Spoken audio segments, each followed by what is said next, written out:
the piece is called "This Country and People Were Made for Each Other." Let's go to Federalist Papers number 2. Now, this quote here is not an entire quote. It's actually kind of patched together. But it reveals something that is part of what he was saying.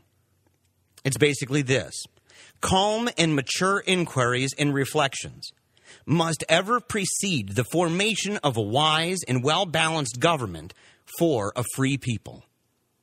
I want to say this again, and I want you to think, as I'm quoting this here, I want you to think about the news that you've been listening to over the past week. I want you to think about all the conversations that you've heard, whether it's about immigration, whether it's about marriage equality, whether it's about gun control, whatever it may happen to be about, the GOP rebranding itself, you name it. You name it. But I want you to think about this and think about these words and how it would apply. Calm and mature inquiries and reflections must ever precede the formation of a wise and well-balanced government for a free people. That's John Jay. Now, there's no question, my friends, that we are well beyond the formation of the United States of America. And yet, at the same time, I think it would be foolish of us to deny the fact that while we've already passed that day of formation, that we are, in one sense or another, constantly in need of reformation. That we are constantly reforming ourselves.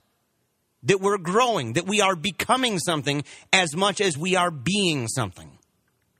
In the Post, I said, I recalled a time, I said, there was a debate. There was a debate over the whole notion of being and becoming. Heraclitus, Parmenides, right? These were debates over, are we beings? Are we becomings? What is reality? What are we? Now, Heraclitus, right? He's known in history as the weeping philosopher. And he was known for having said this: no man ever steps in the same river twice, for it's not the same river, and he's not the same man. When you step into the river and you take your foot out, you step into the river again. Things have changed. The sands on the ground have shifted. The currents have moved waters that were once there way ahead in stream.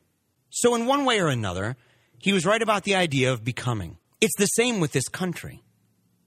In many ways, this country is radically different than it was when it was founded.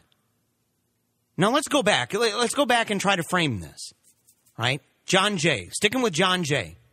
In Federalist Papers number 2, this is what he says: with equal pleasure, here's a quote, with equal pleasure, I have as often taken notice that Providence has been pleased to give this one connected country to one united people. A people descended from the same ancestors, speaking the same language, professing the same religion, attached to the same principles of government, very similar in their manners and their customs. Now, if you think that describes America in 2013, you're living under a rock. Now, I don't even know if this was true in 1787. But let's just presume, for the sake of argument, that it was completely true in 1787 when John Jay was writing this. It's not true right now. I said in the blog, I said, go ahead, check out the 2012 statistical abstract by the United States Census Bureau.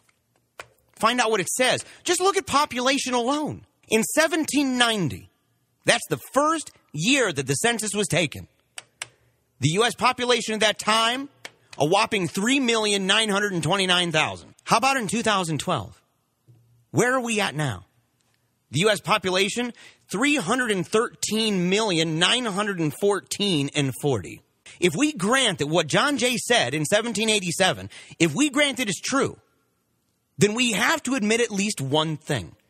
And that is that right now, unlike his time, we have this wide variety of people from a wide array of nations that embrace, embody, and advocate a large number of various histories, various languages, various religions, various principles of government, various manners, and various customs.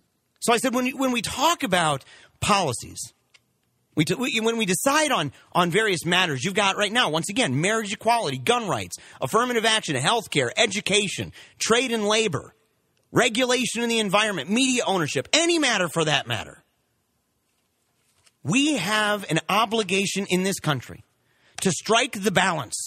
We have to strike the balance between being and becoming. None of this is easy. In fact, it's terribly messy and awfully frustrating. But somewhere within the romp and the rancor, there's a wondrously reasonable golden mean. That sensible place between the extremes of a romanticized past and a utopian future. Between the insistence that we are in a static state of being and the contention that we are entirely without identity as a nation in a state of flux. If nothing else, giving our best and our all to such inquiries and reflections demonstrates a willingness to be realistic.